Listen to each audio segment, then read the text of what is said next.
علامہ محمد اقبال رحمۃ اللہ علیہ ہمارے قومی اور ملی شاعر، مفکر اور نظریہ پاکستان کے خالق۔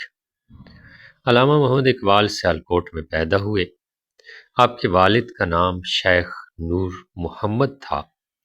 آپ نے ابتدائی تعلیم سیالکوٹ سے حاصل کی۔ گورنمنٹ کالج لاہور سے فلسفے میں ایم اے کیا۔ اعلیٰ تعلیم کے لیے یورپ گئے اور وہاں سے بار ایٹ لا اور ڈاکٹریٹ کی ڈگریاں حاصل کیں۔ وطن واپسی پر وکالت کا پیشہ اختیار کیا۔ 1930 میں خطبہ الہ آباد میں مسلمانوں کے لیے ایک الگ ملک کا نظریہ پیش کیا۔ 1938 میں انتقال کیا اور لاہور میں بادشاہی مسجد کے قریب دفن ہوئے۔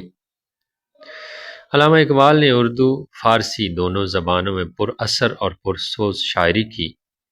انہوں نے اپنی شاعری کا آغاز غزل گوئی سے کیا، مگر بعد میں زیادہ تر توجہ نظم نگاری کی جانب مبذول کر دی، کیونکہ قوم تک اپنا پیغام پہنچانے کا یہ زیادہ مؤثر ذریعہ تھا۔ اقبال کا دائرہ فکر مشاہدہ کائنات اور مطالعہ بہت وسیع تھا۔ آپ اللہ تعالیٰ اور اس کے رسول صلی اللہ علیہ وآلہ وسلم کے سچے عاشق تھے، اور اس چاہت اور عقیدت کا اظہار جا بجا ان کے کلام میں دکھائی دیتا ہے۔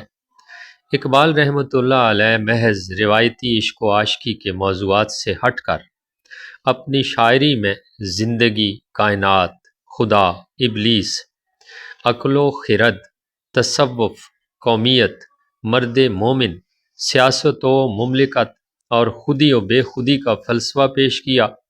اس میں کوئی شک نہیں کہ اقبال جیسا عظیم شاعر و فلسفی آج تک پیدا نہ ہو سکا۔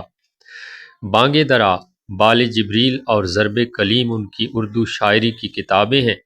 ارمغان حجاز میں بھی کچھ اردو نظمیں شامل ہیں، جبکہ اس کا غالب حصہ فارسی میں ہے۔ فارسی کے دیگر شعری مجموعوں میں پیام مشرق، جاوید نامہ، زبور عجم، رموز بے خودی اور اسرار خودی شامل ہیں۔ علامہ اقبال کا ایک بہت ہی عمدہ شعر آپ کی سماعتوں کی نظر ہے۔ کبھی اے حقیقت منتظر نظر آ لباس مجاز میں، کبھی اے حقیقت منتظر نظر آ لباس مجاز میں، کہ ہزاروں سجدے تڑپ رہے ہیں میری جبین نیاز میں۔